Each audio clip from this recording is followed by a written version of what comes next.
إن الحمد لله نحمده ونستعينه ونستغفره ونستهديه ونعوذ بالله من شرور أنفسنا ومن سيئات أعمالنا. من يهده الله فلا مضل له ومن يضلل فلا هادي له، وأشهد أن لا إله إلا الله وحده لا شريك له، وأشهد أن محمدا عبده ورسوله. يا أيها الذين آمنوا اتقوا الله حق تقاته ولا تموتن إلا وأنتم مسلمون. أما بعد، فإن أصدق الكلام كتاب الله، وخير الهدي هدي محمد صلى الله عليه وسلم، وشر الأمور محدثاتها، وكل محدثة بدعة، وكل بدعة ضلالة، وكل ضلالة في النار. إمام أبو داود بمعنى جريته لحديث جمارة 3641 وأم لفظ إمام أبو داود كيما حديثكين بيباسكين، هروها إمام ترمذي وإمام ابن ماجه وإمام أحمد، والبانيش أفرمي حديثك صحيحة. أفرمي كثيري كري قيس فرموي لمجلسي أبو درداء دانشتبهم صحابي في غمر صلى الله عليه وسلم لمزقوتي دمشق لا شام. بياوك هاد بولاي فرموي أبو درداء من لمديني في غمر صلى الله عليه وسلم هاتمة خزمتي بريزد بو حديثك كأيريت ولا في غمر صلى الله عليه وسلم واتاخد بستوتا لا في غمر.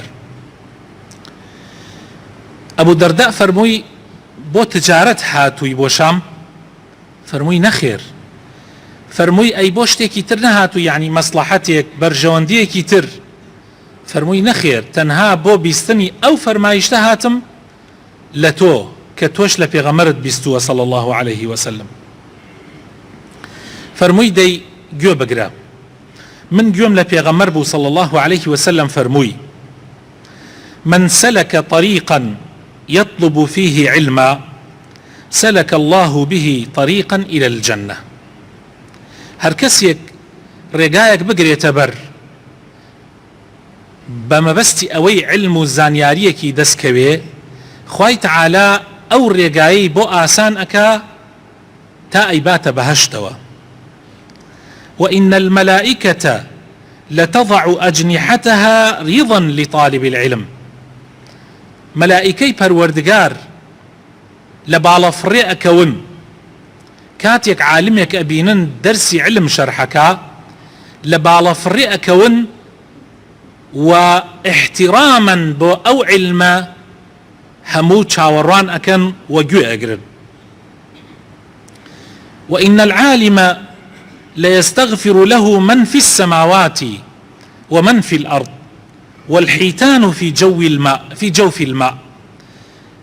فرموي إنساني عالم زانا شارزا همو أوي لآسمان كانوا لزويايا هموي داواي ليبردني بو أكال لا يخواي پروردگار. تنانت ماسي لناو درياكانا داوا لخواي پروردگار أكا كخوال لو عالم خوش ببي، چونك أو علم كأو عالم بيتي هيتش تيك ناقري ناميني لآسمان كانوا زيو إلا إسفادي لئكا. حتى تنانت ماسيش لناو دريايا قازانج لعلم علماء كان بوي كحتى كاتي راو كردن حتى بزيهات نوب الشيوازي راو كردنكا، يعني مثلا بون منا علماء أورونك نوا كدروسنية تو بون منا تقينويك بخيتناو آويك لبر خاطري دو ماسي كخوت أتبي خوي 2000 ماسي أمريني. أما طبعا علماء أمرونا كانوا كحرامة أو إيشا أقل أتبي ماسي بقري راويك أو ماسي راوكا كخوت بيوست بيتي خۆ نابێ لەگەڵ یا چەندین یا چەند هەزار ماسی تر بکوژی. هەروەها لەو حەدیثە لە ڕیوایەتێکی تریا هاتووە ئەفەرمێ تەنانەت مێرولە لە کونەکەیە لە ناو کونەکەی خۆیە داوای لێبوردن ئەکا بۆ تالیبی علم، بۆ ئەو کەسەی کە بەدوای علمی شەرعی ئاگەڕێ. بۆچی؟ لەبەرەوەی عولەما ڕوونیەکەنەوە بۆ خەڵکی کە پێغەمبەر ئەفەرمێ صلی الله عليه وسلم پێغەمبەرێک لە پێغەمبەرەکان مێرولەیە قەپی پیا کرد. ئەم پێغەمبەرە ڕۆی ئاگری نا بە شاری مێرولەکەوە. خوای تەعالا گلەیی لەو پێغەمبەرە کرد، تۆ یەک مێرولە ئازاری دای بۆ ڕۆیشت یەک شارت لە ناو برد. نابێت. ئەی ئەوە بە علم دەسەکەوێ، ئەوە بە تەلەبی علم و داواکردنی علم ئەمە دەسەکەوێ، بۆیە حتا تەنانەت مێرولەش داوای لێبوردنیان بۆکە.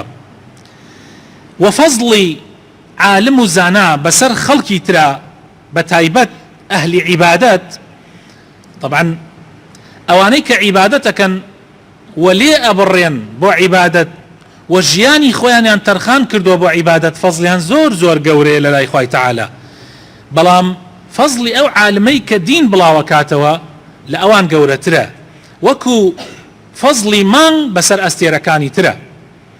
ئەستێرەکانی تر ئەدرەوشێنەوە وەڕێ بە خەڵکیش پیشان ئەدەن، بەڵام مانگ لەکوێ و ئەستێرە لەکوێ؟ مانگ لەکوێ و ئەستێرەکان لەکوێ؟ مانگ جگە لەوەی کە زۆر گەورەیە، جگە لەوەی بەهۆی ئەوەوە خەڵک حەساباتەکان ئەزانێ، ڕۆشناییشی هەیە. بۆیە فەزڵی عالم بەسەر عابدا وەکو فەزڵی مانگ وایە وەسەر ئەستێرەکانی ترە. كفضل القمر ليلة البدر على سائر الكواكب. وإن العلماء هم ورثة الأنبياء. زانایان وارثي پێغەمبەرەکانن. وإن الأنبياء لم يورثوا دينارا ولا درهما، ورثوا العلم فمن أخذه أخذ بحظ وافر. پێغەمبەر ئەفەرمێ صلى الله عليه وسلم، ئەفەرمێ علەما وەرەسەی پێغەمبەرەکانن. پێغەمبەرەکان لە پاش خۆیان کە وەفاتەکەن پارە و پولۆمانە بەجێ نایەڵن. هیچ پێغەمبەرێ لە پاش خۆی ماڵ و موڵکی بەجێ نەهێڵاوە، بەڵکو لە پاش خۆی علمی بەجێ هێڵاوە. هەر کەسێ بەشێکی زیاتر ببا لەو علمەی پێغەمبەرانە، بەشێکی زیاتری بردووە لە میراتی پێغەمبەرەکان. بۆیە با ئاگامان لێی بێ لە سوود و قازانجەکانی ئەم حەدیثەی پێغەمبەر صلی الله عليه وسلم. ئەومان بۆ دەرەخا کە علم زۆر زۆر گرنگە خۆشەویستەکانم، و ئەسڵ و بنچینەی هەموو شتەکان لەسەر علمدا ئەمەزرێ. علمە کە عەقڵەکان ئازاد ئەکا لە کۆت و زنجیری ئەو وەهم و خەیاڵانەی کە دروست ئەبێ لە ناو خەڵکە. بە علمە ئەزانی ئەوە هیچ شتێکی پڕوپوچە و ئەوەی شتێکی حەقیقیە.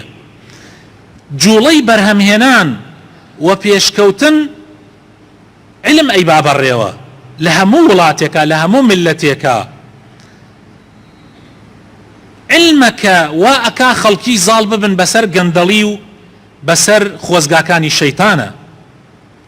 لە هەر ملەتێکە علم پێشکەوت گەندەڵی کزە بێ. هەرچەندە علم پێش بکەوێ ئەوەندە گەندەڵی و خۆزگاکانی شەیتان و حەزەکانی شەیتان لە ناو خەڵکە کەم ئەبێتەوە. تەنانەت خۆشەویستەکانم علم ئەساسی عیبادەتەکانیشە. شایەتمان کە ئێمە بەوە ئەبین بە موسڵمان ئەگەر هەتا نەیهێنین مسلمان نین. خوای تەعالا لە قورئانی پیرۆزە ئەفەرمێ لە سوورەتی محەممەدە، ئەفەرمێ فەعلەم ئەنەهو لا ئیلاهە ئیلا الله. بزانە وەکو علم وەکو شارەزایی کە هیچ خوایەک نییە شایستەی پەرستن بێ ئیلا ئەڵڵا نەبێ. کە ئەمەت زانی ئەم جا وەستەغفیر لذەنبیکە وللمؤمنین والمؤمنات. ئەم جا ئیتر ئەبی بە مسلمان و داوای لێخۆشبوون ئەکەی بۆ خۆت و بۆ ئیمانداران لە نێر و لەمێ نوێژی ئینسان ئەگەر علم نەبێت چۆن ئەیکەی یعنی ئەگەر بە علم نەبێ چۆن نوێژ ئەەکەی چۆن دەست نوێژ ئەگری چۆن غوسلەکەی ئەمە هەمووی بە علمی شەرعی تۆ پێی گەیشتووی هەروەها ڕۆژوگرتن هەروەها زەکاتدان هەروەها جیهاد و غەزاکردن لە پێناوی خوایە هەروەها حەجکردن ئەمە ئەگەر بەبێ علم بیکەی نەخوا قبوڵیەکە و نەش بەو شێوە ئەبێکە پێغەمبەر ئەیەوێ صلى الله عليه وسلم کەوابوو علم ئەساسی هەموو شتەکانە خۆشەویستەکانم و هەموو عیبادەتەکانیشی لەسەر بینا ئەکرێ ئەسڵ لە ئینسانە ظلم و نەفامیە إنا عرضنا الأمانة على السماوات والأرض والجبال فأبين أن يحملنها وأشفقن منها وحملها الإنسان إنه كان ظلوما جهولا إنسان بعام خوشوي سكانم طبعي استمكردن الظلم تايا طبعي نفامي جهل شتايا يعني همو إنسان يلا أصلا هم ظالمة هم جاهلة أم ظلم جهلة بعلم لا أتشي خوشوي سكانم ظلم جهل بعلم لا أتشي هيج كوملغايك نية كظلم تيايا ظالبو بي كنفامي تيايا ظالبو بي إلا علمي تيا كذا أجر بتوي ظلم لابي ريقا راستكا خلق أمرو ريقايكي زوريان قرتو تبر بو أوي قندلي نميني لولاتا بو أوي ظلم نميني بو أوي ولات فيش بكوي بس أو ريقاياني كخلق قرتو تبر هيتشي أو ريقاياني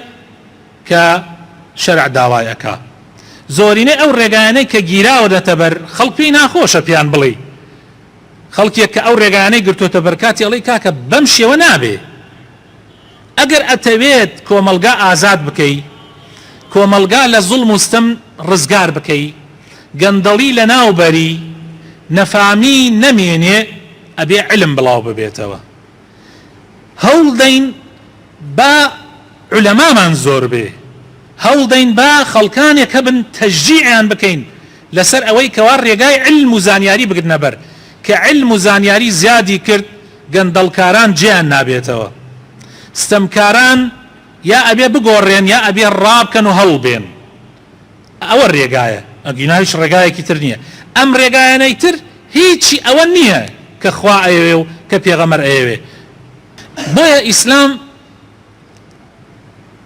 داوامان ليكا برو علم بروين وهر إسلامي شباسي فضلي داواكري علم أو كسيك طالب العلم قتابي وخينتكاري علم باسي فضلك يكا وفضلي أو عالمانشي كخلقي فيركن لبر قوري علمه فضلي علم خواهي تعالى يكي لنا وجوانكاني ناو العليم يعني خواهي تعالى يكي لنا وجوانكاني خوي بي اوتري العليم لو اشتقاقي كردوا لعلم واشتقاقي كردوا وزور جاريش باسي بيغمركان من بوكا وصفيان أكا بعليم وبشرناه بغلام عليم إسحاقي كر إبراهيم خوا مجد أدات إبراهيم كمنالكي زاناي أبي شارزاي أبي يكم آيات لقرآني بيروزا كخواي تعالى داي بزان دسر بيغمر صلى الله عليه وسلم يكم آيات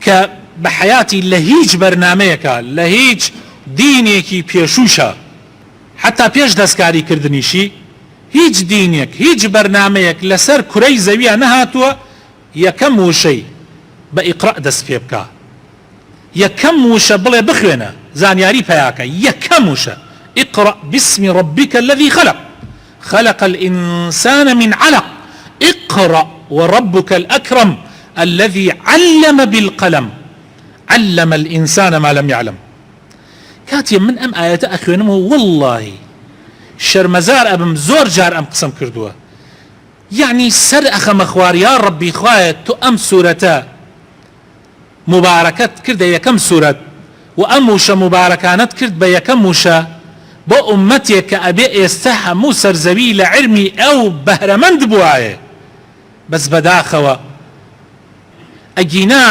ئەگەر زانست و علم لەم وڵاتە هەبوایە و لە وڵاتانی تریشە هەبوایە ئێستا ئەبوا ئێمە یابان بواین، ئەبوا ئێمە کۆریا بواین، ئەبوا ئێمە ئەڵمانیا بواین، ئەبوا ئێمە ئەمریکا بواین.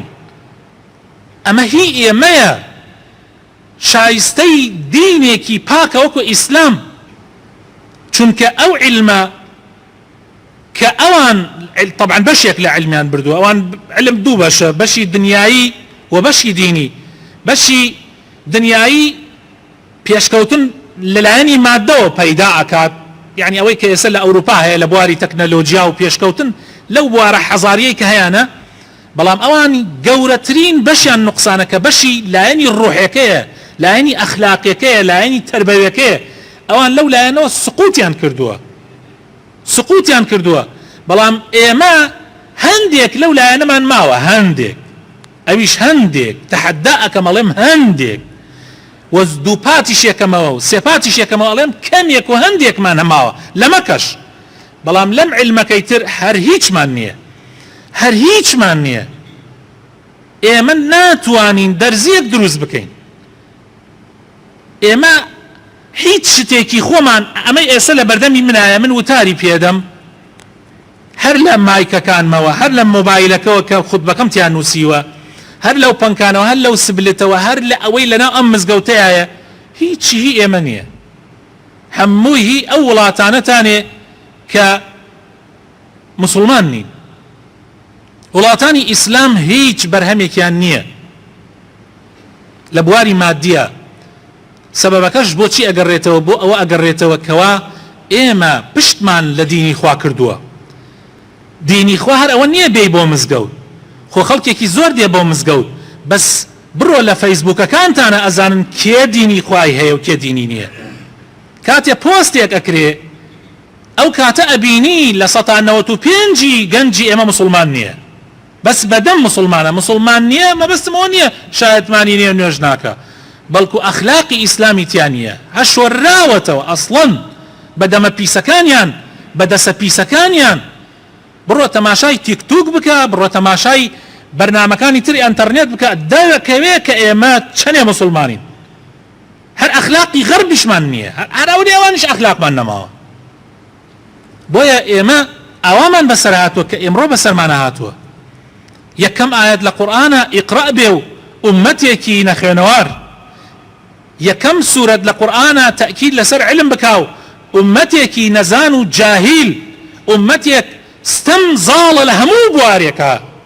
بەداخەوە خوای تەعالا سوورەتێک لە قورئانی ناوە نون والقەلەمی وما یەسطوڕون، سوێنی پێخوا خوای تەعالا، بە قەڵەم سوێنەخوا خوای تەعالا، لەبەر گەورەیی، لەبەر مبارەکی، لەبەر عەزیمی قەڵەم، لەبەر ئەو پێشکەوتنەی کە قەڵەم بەدەستی هێنێ. کوان ئەهلی قەڵەم؟ یعنی خوێنەواری مەبەستم، یعنی علم مەبەستم ئەوە نییە تۆ بزانی ناو خۆت بنووسی، ئەوە کەی خوێندەواریە. خوێنەواری ئەوەیە کە تۆ بتوانی مۆبایل دروستکەی، کە تۆ بتوانی ئەنتەرنێت هەبێ، بتوانی تەلەڤیزۆن دروستکەی، بتوانی قەمەر سناعی دروستکەی، بتوانی وڵات بگۆڕی بە کامل، بتوانی نێلی زوڵم بمێنێ، نێلی کەس حەقت بخوا، نێلی کەس معاشەکەت دوا بخای یەک ڕۆژ، یەک سانیە، یەک سەعات، نێلی. تو ئەگەر پیاوبی، ئەگەر مسلمانێکی ڕاستەقی نەبی، ئەبێ مافی خۆت بە هیچ کەسێک نەدەی. ئێمە لە وڵاتی من نییە. بەداخەوە هەموو خەڵکی پێویستیان بە علمە خۆشەویستەکانم، حتا تەنانەت پێغەمبەرەکان. خوای تەعالا بە پێغەمبەر ئەفەرمێ صلی الله عليه وسلم لە سوورەتی طه ئاەتی 114 بە پێغەمبەر ئەفەرمێ صلی الله عليه وسلم وقل ربی زدنی علما، پەروەردگار علمم زیادکە.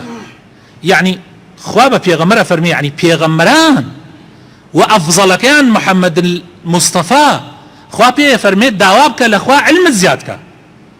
یعنی لەبەر گرنگی علم، لەبەر مهمی علم، بەبێ علم هیچ ناکرێ خۆشەویستەکانم، بەبێ علم هیچ ناکرێ.